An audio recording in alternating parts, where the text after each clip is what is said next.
Bonjour à tous, rendez-vous ce lundi sur l'hippodrome de Deauville pour un nouveau Quintet Plus. On va retrouver des éléments âgés de 3 ans et plus dans ce prix du Mont-Saint-Michel. C'est un handicap qui va se disputer sur la distance de 2500 mètres et évidemment on est sur la PSF à cette période de l'année à Deauville. C'est un lot qui est assez ouvert et un petit peu hétérogène parce que je pense que les meilleures chances de l'épreuve se situent quand même dans le haut du tableau. Mais on va voir tout ça avec l'analyse de la course.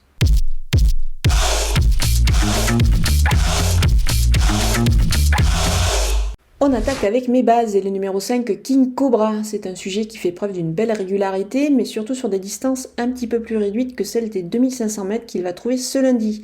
Mais on peut lui trouver une performance sur 2400 mètres précédemment. Il va également bénéficier de la monte de Michael Barzalona, la future cravache d'or. Donc on peut dire qu'avant le coup, c'est quand même une base assez solide. Le numéro 1, Monsieur Xo, c'est un cheval qui est très bien connu à ce niveau de la compétition. Il reste sur une belle performance à ce niveau-là, une belle deuxième place. Donc moi je pense qu'il devrait pouvoir répéter ici. Le numéro 2, Checkpoint Charlie, c'est également un sujet rompu à l'exercice des gros handicaps. Il reste aussi sur une belle performance dans cette catégorie. C'est un cheval qui se donne toujours à fond et notamment sur le sable, donc on peut lui faire confiance. Les opposants avec le numéro 7, Santazu, qui a été supplémentée pour disputer cette épreuve. Elle n'a pas mal conclu la dernière fois à la 8e place. Elle terminait tout en dehors sur cette piste justement. Moi je pense qu'elle devrait pouvoir améliorer ce classement, d'autant que le lot est quand même beaucoup moins relevé que précédemment. Donc attention à elle. Le numéro 13, l'improviste, depuis son retour en piste, il s'est montré à son avantage. Je pense qu'en 33,5 de valeur, il est compétitif, il a son mot à dire. Et puis attention, il risque d'avoir une petite cote à la clé. Le numéro 8, Poète Quest, c'est tout simplement le tandem Stéphane Vattel-Théo Bachelot. Donc à Deauville, évidemment, on s'en méfie. Alors c'est un cheval qui va découvrir la piste en sable. Il peut-être être surpris, mais je pense qu'il devrait pouvoir s'accommoder de cette surface. Il vient de décevoir, le terrain était beaucoup trop lourd la dernière fois, donc on s'en méfie ici. Le numéro 12, Balmoral, la PSF est une surface, lui pour le coup, qu'il apprécie particulièrement. Donc je pense que dans cette épreuve, il devrait pouvoir jouer les premiers rôles. Dans ce lot qui s'est quand même assez creusé, je pense qu'il a son mot à dire. Il est au mieux et je pense qu'il a sa chance. Mon coup de poker, c'est le numéro 11, l'Insoumis. Il se montre à la hauteur ces dernières semaines. Il est vraiment irréprochable.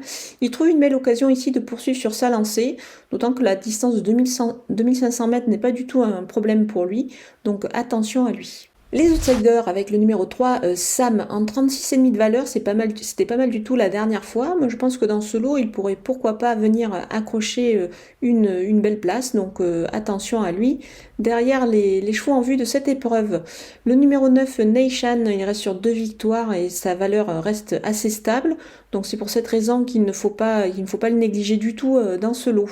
Le numéro 10, Keirat, il vient de très bien courir sur 2500 mètres. C'était une belle deuxième place, mais dans un handicap de deuxième épreuve. Là, le lot est un petit peu plus relevé pour lui, mais bon, quand même, on s'en méfie, il est en forme. Le numéro 15, Dorazio, on peut le préférer certes sur 2000 mètres, mais il est au mieux actuellement. C'est pour cette raison que je ne l'écarte pas avant le coup. Il peut accrocher une place à l'arrivée. Le numéro 16, Just Light, c'était pas mal du tout dernièrement dans un handicap certes moins relevé. La donne change un petit peu ici. C'est pour cette raison qu'on peut le retenir plutôt dans un second choix. Le 14, Yumsozem, elle a été absente près d'un an. Elle a bien repris la compétition et s'est tout de suite distinguée. Dans cette épreuve, c'est peut-être un petit peu plus compliqué, d'autant que son entraîneur visait plutôt la deuxième épreuve, mais attention, quand la forme est là, on préfère toutefois la retenir pour une petite place. Le numéro 4, Maki Maki, il a longtemps été absent, il a gagné son handicap récemment en 35 de valeur, alors il a été pénalisé au poids, c'est pour cette raison qu'on peut peut-être le voir plutôt en retrait. Les délaissés, ou plutôt le délaissé, c'est le numéro 6, Bid Adieu, lauréat de son quintet en 38 de valeur, mais c'était à l'été 2020, donc ça remonte un petit peu. Il a longtemps été absent, mais depuis son retour, il a vraiment du mal à revenir au mieux. Il doit quand même rassurer. Alors certes, il est en 36 de valeur, c'est beaucoup mieux pour lui, mais avant le coup, ça me paraît un petit peu difficile. Il doit quand même se montrer très rassurant. Donc c'est pour cette raison que je l'écarte. Voilà, on a passé en revue les 16 partants de ce Quintet Plus Deauvillé qui va se disputer sur le sable. Je vous laisse avec ma sélection et mes conseils de jeu.